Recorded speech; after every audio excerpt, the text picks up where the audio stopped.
Whoa, this is deep. Australia's most decorated soldier has been arrested over war crimes in Afghanistan. You know the friendly Jordies fellow that I watch? He's close with the lawyer and all-round good guy who was exposing war crimes that Australians had been a part of in Afghanistan and Iraq. He ended up getting arrested for treason. And he's, I don't know if he's still in prison or... This was a year and a half, 2 years ago.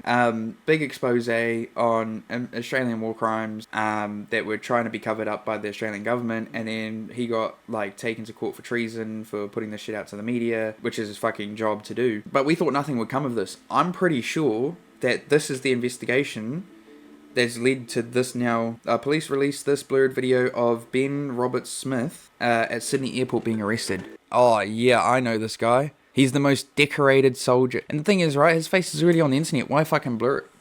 Put this guy on blast. Meet Ben, everyone. He's a piece of shit. I don't care who you are, or the extent of your war crimes, or anything like that. You're a piece of shit, especially war crimes. This is big. War crime murder carries a maximum penalty of life imprisonment.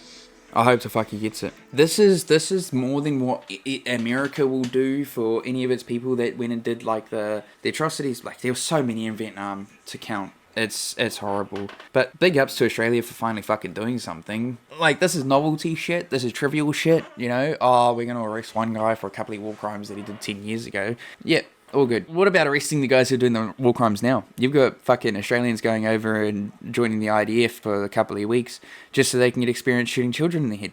It's fucking disgusting. If you're going to do this for this guy, do it for the fucking lot of them. Comment here from Al Jazeera. Roberts-Smith will face 5 charges of murdering civilians in Afghanistan while on deployment. Once hailed a national hero and awarded the Victoria Cross for his 6 tours of Afghanistan from 2006 to 2012. The Victoria Cross, bro. You're awarded the highest medal that our fucking Commonwealth is able to get. That's, for any Americans watching, that's like getting the Medal of Honor. That's like getting the Medal of Honor for torturing, raping, and murdering civilians. Let's give a Medal of Honor to Benjamin Netanyahu. Roberts-Smith now faces potential life imprisonment on each charge. These charges is confined to a very small section of our trusted and respected ADF. It's not trusted and respected. It's not trusted and respected, and it's not a small section, and I can show you that this is not a small section. I can't wait for friendly Jordies to report on this. Jordy, if you're watching this, get on, bro. Let's start this trans-Tasman communications. Let's stop the fucking arguments over Farlap, Pavlova. You guys can have Russell Crowe. We didn't fucking want him in the first place, but I mean, let's stop all of this shit. Let's put it aside, and let's talk about how fucked up America is. That's the one thing that we can relate on. We want to constantly fight about rugby, league, and I've got to concede the Warriors are really fucking shit. So, I'll give you that. But we've got to stop this cousin hate here, right? Let's start doing some Alabama cousin fucking. We need to get down in the trenches and go up against what really fucking matters. And that's Israel and America. So, Jordies, this is your official invitation to join up on this little podcast. Come for an interview, come for a conversation, talk about whatever you want, whether it be your firebombing incident or, how it is being on the internet, being so public, being targeted, how you deal with that stuff. Hell, if you want to jump on and just talk about this dipshit, then let's fucking do it. I am too fucking eager to go. So, yeah, let's get on it. Anyway, I'm just going to react a little bit. Today's video is going to be... What? No. So this is a 13-part series outlining the deep investigation, the information that has come to light, and the repercussions of, being a brave man, calling out injustice and fucked morals. The reason I'm wanting to talk about this subject is because this outlines how it is that we treat and reward the people who speak out, the people who do right by us as humans, who do right by humanity, and these are how corporation-backed and lobbyist, lobby paid fucking politicians react. Today's video is going to be... What? No, you're not wearing that. Why not? This is a serious video, Yeah, but it's a gag in itself! No, it's a serious video and you always wear dark. Do you remember the nuclear video? Yeah. And that turned out right. Take it off. I took it off! Put What? something else on. Yeah. Okay, you asked for it then. Alright, let's get up! Alright, I'll put it on! Alright, there's going to be no visual gags because my editors are square, but today's video is all about how the Liberal government treats whistleblowers. Enjoy! Move my face back over this side. You want to know something really, really annoying? Well, when politicians or elites commit crimes, and then someone tells of them, it's usually not the criminal politician who's punished, it's the snitch. Exactly. That's right. In Australia, snitches get stitches. Wait, sorry. Snitches get secret trials and NSI orders. That's what happens. Not as catchy, but before you celebrate having a country that's gangster, has whoever tried to kill 6ix9ine or whatever the his name is, I personally don't think it's great that we have an Attorney General hell-bent on ruining people's lives for reporting war crimes and corruption. Very Bill Maher point, but really? In this country that we live in, shouldn't the slogan be snitches get medals? Unless they tell on the "Brah, boys! Get him, Russ!"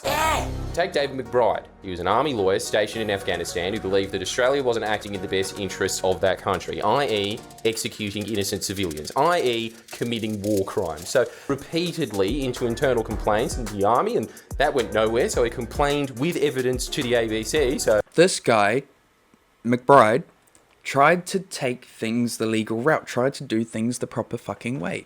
Go up the ladder, go through the court proceedings, go through the bureaucratic bullshit, and nothing got done. So what are you supposed to do from there? Well, if you can't pressure the government to be able to do what they are supposed to do, and to do their own fucking duties that they signed up to do, then, you can't pressure them to do so on your own, you go and get support. And the first way that you do that is by going to the public. You do it by exposing the bullshit. If the treaty principles bill that racist David Seymour was trying to push through, if nobody spoke about it and we kept it in the background of bureaucratic paperwork and shit, it probably would have passed. The only reason why the government stepped back and backed down from pushing on this stuff, which New Zealand First and National were very, very heavy to back at the beginning, the only reason they stepped back and stopped supporting it was because we showed up on the fucking doorsteps of Parliament. That is how change is made. So you're going to criminalize a person for going out there and speaking fucking truth. This is to start the normalization of impeding on people's freedom of speech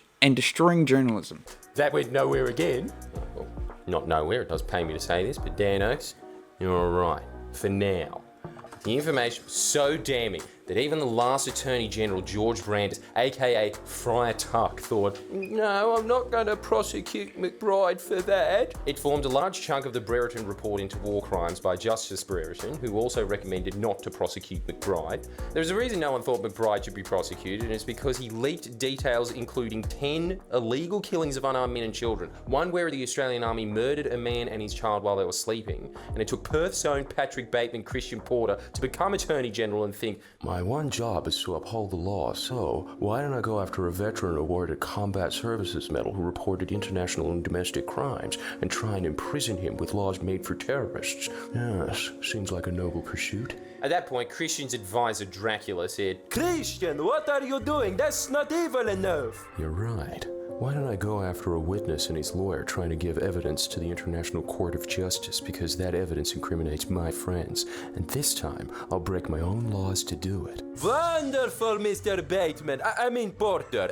And that's the thing, is like picking and choosing of which laws to fucking put in place and stuff. It's absolutely fucking apprehensible. But this happens constantly. This is a common practice within the American military. And this is the thing, is this is what I'm out here trying to fight against, is the Americanization of the Pacific, of Australia and New Zealand. We're rolling over and letting them fuck us sideways and learning the techniques of how they're fucking other people so that we can go and do it to others. We've done it to Rarotonga, we've done it to Samoa, Tonga, Fiji, we do it to the lot. And it's power projection.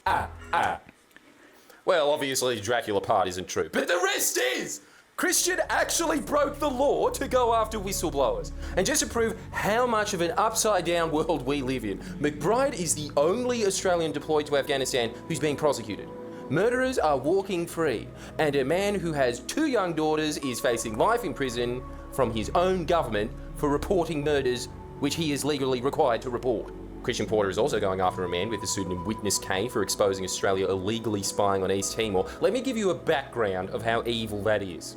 It all centres around the 2004 negotiations between East Timor and Australia for the Timor Sea. East Timor is a very young country. It's these Epstein class, they like to go for the young ones. America has been doing this to any country that wants to cede sovereignty of itself, and we just follow suit. We don't recognise a state until it benefits us, whether it be on the global popularity stage, or whether it be for our own, strategic political gain for resources or minerals or something. I can guarantee you 100% if a Palestinian state came to New Zealand and said, hey, look guys, we'll let you mine oil in our backyard if you just say, we recognise Palestine as a state. you can guarantee that we would have been jumping fucking first to say we support a Palestinian state. But we didn't.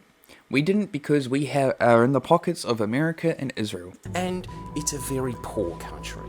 It survived massacre after massacre by the Indonesians, and just to give you an idea of how poor it was, it had children dying of stuff like choking on roundworms, something that could be treated for $1. Clearly, the country needed cash. And they thought maybe a good way of getting cash would be its own resources. Well, during the negotiations over Timor Sea, a sea in between Australia and East Timor, filled with natural resources, Liberal Party Foreign Minister Alexander Downer instructed ASIS, our spying agency, to bug Timorese officers. So, spy on East Timor in order to rip them off. And boy did they rip them off. It makes crikey subscriptions look like a bargain. With the added benefit of insider knowledge, and because East Timor was desperate for money, they managed to get a 50-50 split with Timor for the multi-billion-dollar Greater Sunrise gas field, a field that should be entirely East Timor's. They also managed to sneak a little clause that stipulated that there would be no renegotiations for 50 years. So when all the resources are dried up, then you can get your fair share. Oh, no, wait. 25 years after that, you can get your fair share of nothing. Now, obviously, spying on a foreign government is both a domestic and international. This is neoliberalism. I'm going to go through a video by... This is a creator called Overzealous, and I'm quite a fan of his videos. And he's out here really breaking down the common misconceptions and lies that are pushed onto communism, socialism, and you know, moral values, and how it's twisted to make people, you know, believe, oh yeah, like, you know, capitalism's the only way to go. And one thing that is a common reoccurrence within his videos is if these communist and socialist states are bound to fail and it's a failing system, why does the CIA always have to get involved? And that's something that I've been, you know, pushing out. But he's got a well-comprehensive breakdown on what neoliberalism is, what neoliberalism and neocolonialism and these exploitative deals, how the World Bank system completely fucks over a whole continent such as Africa, and how it's just a new form of slavery. So we'll be going through a video in the future. We'll be reacting to that so I can, you know, get the information to you guys and educate you guys on these buzzwords that we use.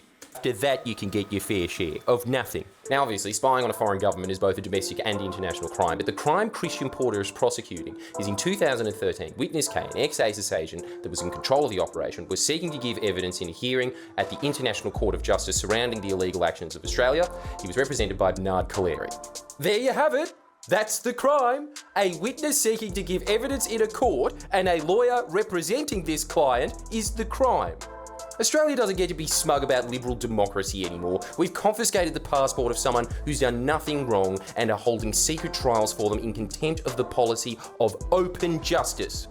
I swear the only difference between us and complete totalitarianism is that it's just not as many people do shit that really piss off the government here. And what really pisses them off is reporting their crimes. Because it's not just Alexander Downer or John Howard who are complicit in this one. Oh no. Josh Frydenberg and Greg Hunt were both foreign affairs advisors to Downer at the time, and Wentworth MP Dave Sharma was a legal advisor to Downer. Prosecuting Australia's heroes to protect your mates, are you, Porter? Are you ready for the worst part about this? The Liberals that ordered the illegal spying on East Timor, they didn't do it to advance Australia's interests in some sort of bizarre Robin Hood illegal diplomacy. No, it would have been to give profits to foreign companies, foreign investors, hedge funds in New York. That's what it would have been about. Lobbying and big cash payouts. Robbing from the clinically malnourished to give to a country who I bet at least 70% of the population has industrial freezers in their garage packed with McCain smiles, and if you don't, you're a POV. No, they did it purely for themselves, with little tricks like purposefully characterising the helium within the sea as waste, and then giving it away for free to multinational corporations such as Woodside and ConocoPhillips. Yep, Woodside Petroleum, we're just international garbos, yeah. Oh, I see you dropped this gold, madam. Here, let me dispose of that for you. Now Australians buy that very helium that we stole from the East Timorese, then gave away as waste to Woodside. Now, for those that are intellectually challenged, let me break it down for you in simple terms. They went to a country, labelled a resource as waste. Let's say Australia comes here, labels our pine trees or our wool as waste. They then give it away for free to a company, sometimes even pay that company to remove that resource as waste disposal management, stuff like that. Then that company takes that waste, that resource, refines it, and makes it into a product that can then be used and sold in the future. Now, this is a great initiative when it comes to clearing out plastic from landfills and then turning them into giant Lego blocks to build houses. This is great for lawn clippings. You know, you pay a company to take those lawn clippings, they go and turn that into compost, bag it and sell it off. That is a great initiative. That is, recycling, reusing, repurposing. That is clean, green for the earth. This is nefarious fucking twisting for profits. Don't worry, there's a very happy ending to this. Alexander Downer got a nice cushy consulting role at Woodside Petroleum. Criminals using your taxpayer-funded spy agencies to steal from third world countries and then give to multinational corporations. Also, after their careers in politics are over, they have a nice, comfy, highly paid job waiting for them. Then allowing their accomplices like Dave Sharma to be parachuted in. I mean, there's a guy named John Barilaro who Jordies done a massive investigation. I mean, shit, even one of the videos that he made on John Barilaro, he was inside John Barilaro's house because he was renting it out on Airbnb. So Jordies went and stayed in his fucking bed and presented an expose from his fucking bedroom. That is the most elite and fucking awesome investigative journalism I have ever seen on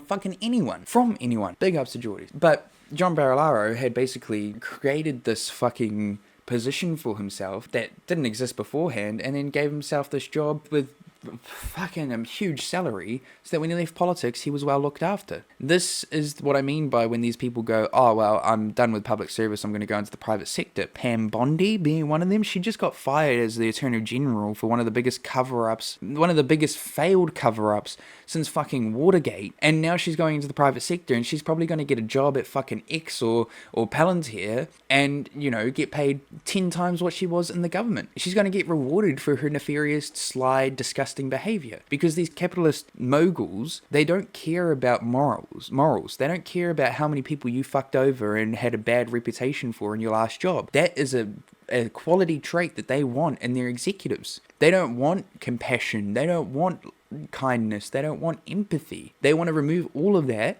so that they can squeeze out as much fucking profit as possible. Government to make sure that the people who exposed the crimes are prosecuted. Let me just paint you further a picture of the character of people running this country. Dave Sharma is perhaps the slimiest, greediest con man in the government. Just last March, when it looked like airlines were going to go bust, he purchased shares in Qantas on a day that they were trading at $2.86. Why would you buy shares in what looks like one of the worst times to buy shares in airline history? Oh, it's because he had an insider little tip. Just so happens on the exact same day he bought shares for a bargain, his government then proceeded to bail them out, which contributed to the biggest one-day gain on the ASX since 1997. Now Qantas shares are hovering around $5. He seems to have also done the same thing when it comes to Australia's COVID vaccine. In June, Sharma bought shares in biotech company CSL when they were trading at $287 a piece. I wonder if he knew anything. Well, a few months later, would you look at that? His government announced a $1.7 billion agreement with CSL and AstraZeneca to produce a COVID vaccine. CSL shares have risen. Now the thing is that, like, this was posted 5 years ago. There's been no prosecutions, no investigations, no action taken against any of this insider trading, any of this bullshit, and it's blatant. It's there in front of your face.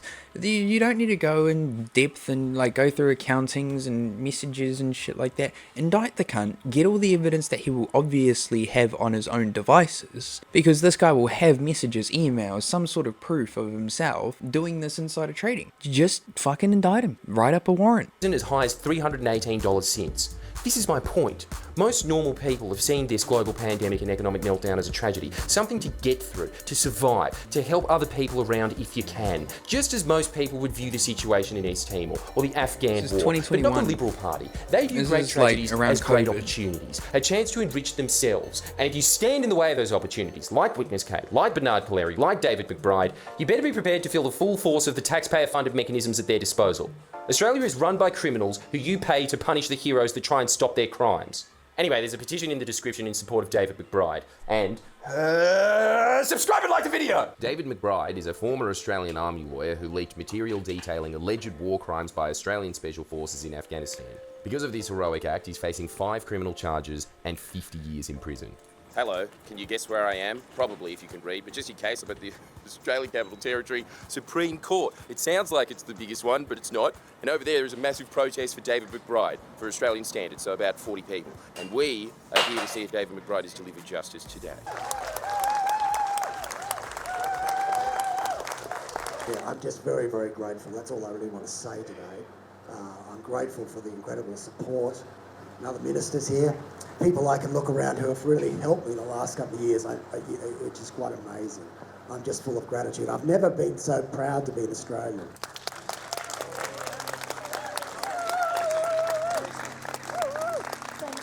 Now this one got pretty damn popular, and I think that this was a good reporting as well. This video contains graphic descriptions and depictions of war. This video is not intended to belittle the experiences of war veterans. However, some behaviour should not be excused or ignored, and I 100% agree with this. This video will expose that not all veterans are treated equally. People that hear these stories that think it's fucking a bit out of line to be talking about that stuff, I get it. It's funny. He's talking to an absolute fucking psychopath who's responsible for multiple mass graves throughout the Middle East. So we shot a couple of dudes and the whole village had come out to sort of see what was going on. And naturally they weren't too happy. Then again, who likes seeing your neighbour get shot in the fucking face? This is Scott Jones, but like all legends, Piece of shit. There's a nickname, Scojo. He was in Australia's Special Forces 2nd Commando Regiment, where he was deployed to Iraq and Afghanistan to do what he does best. Shoot you in the fucking head. For a while, Scojo ran an Instagram page and a podcast producing amazing content, a beautiful coalescence of his almost pathological longing for attention and acceptance that he is indeed a legendary digger, and the absolute impunity the top brass of Australian defence give to soldiers to boast about. Some of their, let's just say, disdain for the rules of engagement. War crimes. So his podcast and Instagram feed contains some stunning admissions from Scojo and his mates. But let's be clear, no one else should be mistaken enough to think they could get away with admitting to what you'll soon see Scojo admit to on his podcast. Scojo only gets away with his shit because he's, quote, An absolute fucking psychopath who's responsible for multiple mass graves throughout the Middle East. you know, the type of guy that What a flex. I've put like 14 bodies in the ground. That's how fucking cool I am, mate. My greatest achievement in life was shooting a child in the face and putting him in an unmarked grave with a fucking cell phone in his pocket that I planted.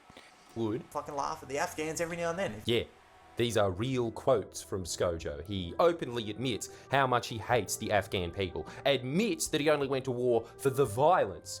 But that's just the beginning. We'll get into the best content very soon, I promise. I just wanted to make it clear before you go out and start posting about how you're a necrophile on Instagram, don't. If you were a normal person boasting about the shit Scojo boasts about, you'd be thrown into a psych ward. If you looked like Scojo, probably a psych ward for leprechauns, because come on, don't you think he looks like the ADF only letting pass selection because they thought he'd bring the diggers luck? A definitely valid target at the end of the rainbow. A rainbow of medals. That Irish luck could explain the level of protection afforded to Scojo from defence, which you'll soon find out is honestly astounding. I mean, it's like if the best snitch drug dealer in town had a podcast detailing the best packages over his career. So this video is a bit of an investigation into what the Australian Department of Defence finds acceptable for soldiers to publicise and I guess do during war, and what crosses their line. Hint, telling on people for war crimes crosses their line. Telling on yourself does not. That's actually crazy to me. That they can be like, hey look, you went and got information, probably legally. I mean, like, when it comes to Julian Assange shit, you know, the people leaking information to him and stuff, as long as he's not done any hacking or anything, then he hasn't actually, like, committed a crime, per se. Simply releasing information that was given to you, or using information that was given to you, isn't a crime. That's why the police can fucking do it. If somebody comes on my podcast and says, hey, yeah, nah, I was in a war, I committed war crimes, and I say, hey, do I have your permission to post this on the internet? As soon as I post it on the internet, if the police want to use that, or the ICJ, or anybody wants to use that as evidence against this guy for the war crimes that he's admitting to on my podcast, then it can be done. They did it with Keefe D.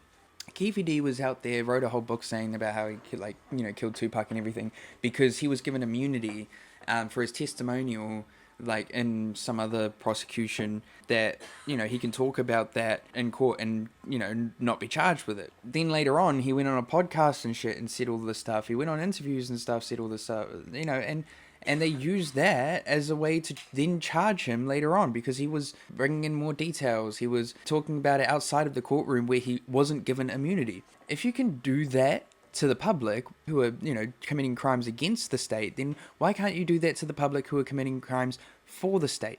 That's the fundamental thing. How far are we gonna push the envelope with this? Where's the hypocrisy end? Where do we draw the line? Bit of context, Australians, we're kind of into war crimes. So much so that we got this judge to go interview our soldiers to see who did the best war crime and then make a report about it. Well, seeing how Scomo goes on, that's probably what the soldiers thought the Brereton investigation was, but it was actually...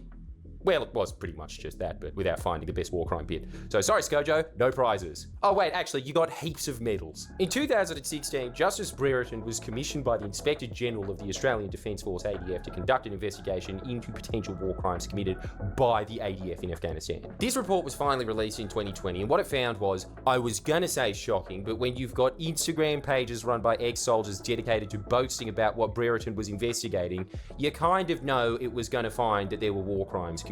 Probably easier than pinning Andrew Tate, to be honest. Just, didn't he have that website www.humantraffickingpassiveincomelifehack.com.ro? So in short, the report found, yeah boys, well done, yous are the loosest cunts there. One of the more popular war crimes it found was the too common practice of blooding.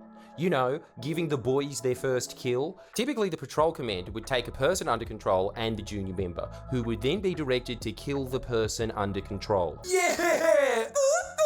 Dingo got his first kill and... Oh, what's that? What's that? He's got a boner! Thing is, right, this blooding thing, not only is it against every fucking, international rule of engagement, Geneva Conventions and all, it's just despicable and immoral. So the Nazis used this technique, and it was to desensitize the soldiers to what they were doing. If you could kill an unarmed man at a direction, at an order, and you could, get somebody who's tied up and shoot them and not give them a fighting chance, then you're easily going to be able to take a life on the battlefield when somebody's pointing a gun at you. It's to desensitize and demoralize the enemy or another group of humans. And this is what they do with Israel. They will take people to get their first kills and have it be an unarmed woman or a child or something of that nature, so that when it comes to dropping a bomb on a school, they really don't have a care in the world. He's got a little boner, he's fucking peaky! Usually I'm not into that woke shit, but blooding is no exception. How about you drink a cup of concrete and harden the fuck up, soy boys? No, but seriously, if I was in Afghanistan and someone I knew was killed in a blooding incident by Squadron Permanent Schoolies, I'd go full woke. I'd go lefty loony. I'd join the Taliban. The Brereton report found that another one of their favourite war crimes was shooting some unarmed person, then afterwards planting a gun or an ICOM radio on them so military investigators would believe that who they shot was a legitimate target. They call them throwdowns, because you throw them down on a corpse. Our boys can be larrikins. I was just about to say, I think he's going to mention something about it here.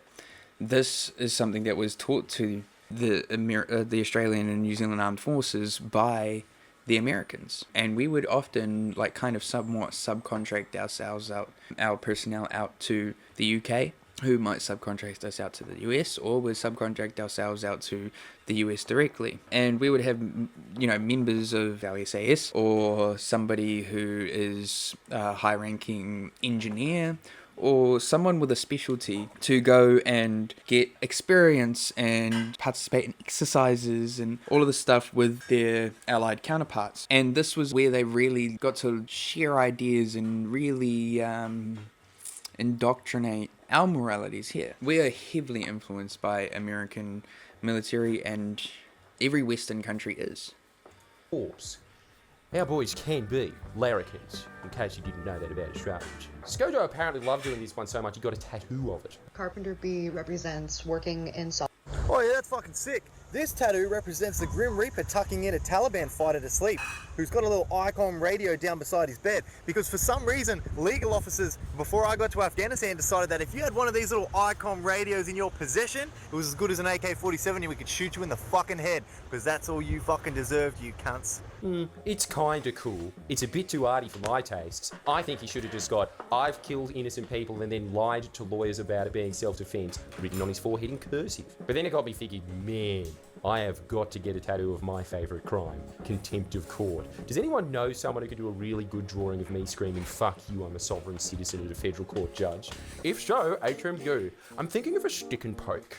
Really though, think about how insane that is. At best, that is a tattoo celebrating you being so shit at your job, you have to lie about your killings to investigators. So again, a crime, but at worst, and what I'm pretty sure it is, a tattoo on an Australian commando boasting about breaching the fucking Geneva Convention. This planting evidence shtick is quite a regular occurrence on Scojo's Instagram, just to give you an idea of how common it would have been during the Afghan war. No matter how heavy your pack is before a mission, there's always room for a throwdown. Or two.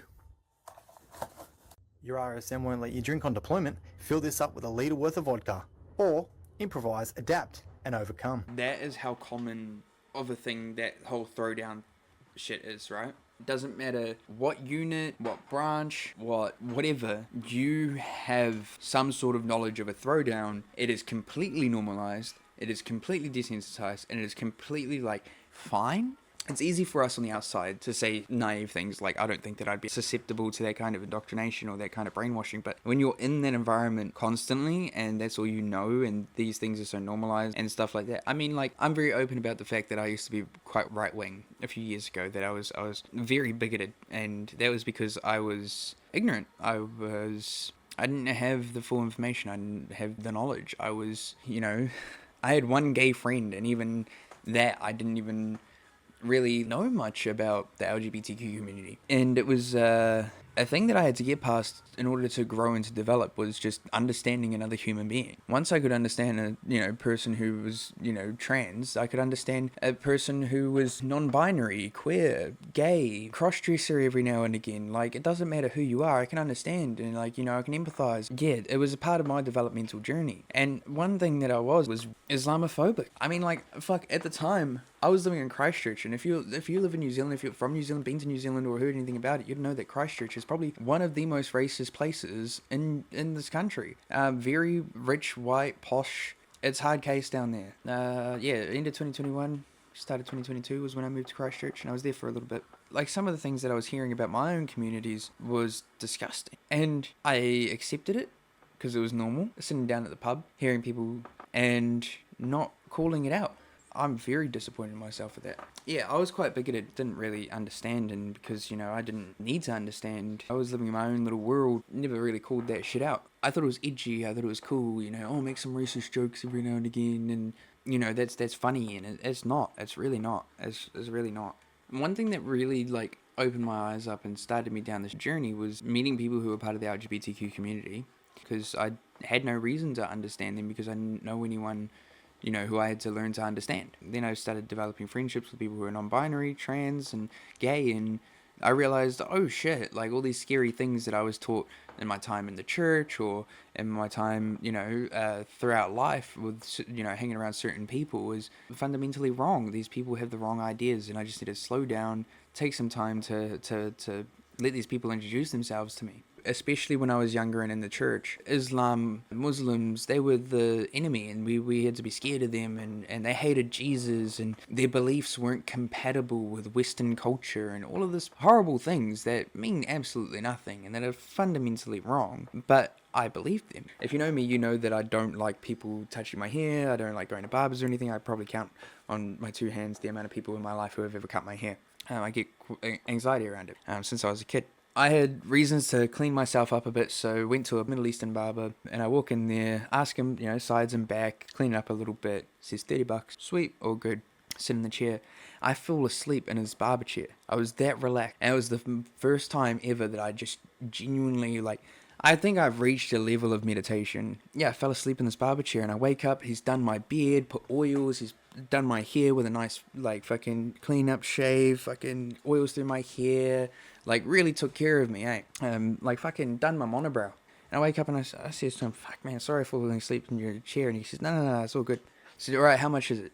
And I reckon with all of the stuff that he did, it would have probably been a $50, $60 all-round barber package. Yeah, he says to me, no, don't pay. Don't pay, just come back another time. First time customer, come back another time. Don't pay. He says something to me in Arabic, and I said, I don't understand. And he said, everything is the way it is. It'll come back to me in some way if it's meant to be. Yeah, it really stuck with me for a bit. So a couple of months later, I go to get cleaned up again. And I thought, I want to learn how to say hello. Like, I want to learn how to say hello in Arabic, how to say greetings, so that when I walk in, it might be a little bit cringe, but that's one thing that I like doing. Just so I can, break the ice. It's a nice little conversation starter. Make people feel welcome. That was the other thing too, because around this time I was starting to, learn about, making people feel welcome and caring about, a stranger. So I Googled, and Assalamu alaikum comes up. And this word, this phrase, is probably the most beautiful thing that I've ever heard. It's literally a greeting, like saying hello, but it translates to peace be unto you. Peace be with you. May you be at peace. What a beautiful culture. What a beautiful culture that your hello is, may you have a good life. May you be at peace. May things be peaceful for you. Hopefully you're not stressed. If somebody started a conversation with me like that every single time, I would have a smile on my face constantly. I walk in there, assalamu alaikum, and a big smile shoots up on his face. He goes, you've come back. Sit. Full thing, all of it. I said, yeah, all of it. Before I went there, I made sure to pull out cash, because I knew that this motherfucker was not going to let me swipe my card, and he wouldn't let me put the buttons in the fucking FBOS machine, that's for sure. I finish off, and I give him $100 cash, and he's, no. And there's nobody in the store, in the barbershop, it's just him. I said, I'll throw this behind your counter, you take it. As I'm walking out, pulls out a little can of Coke from the fridge, and he says, you take it. I've never been back to that barber. I'd love to go back down there. And film a video, give him the massive shout out. Look forward to that in the future. But it was just, that was like breaking the ice for me, really, to go down this journey.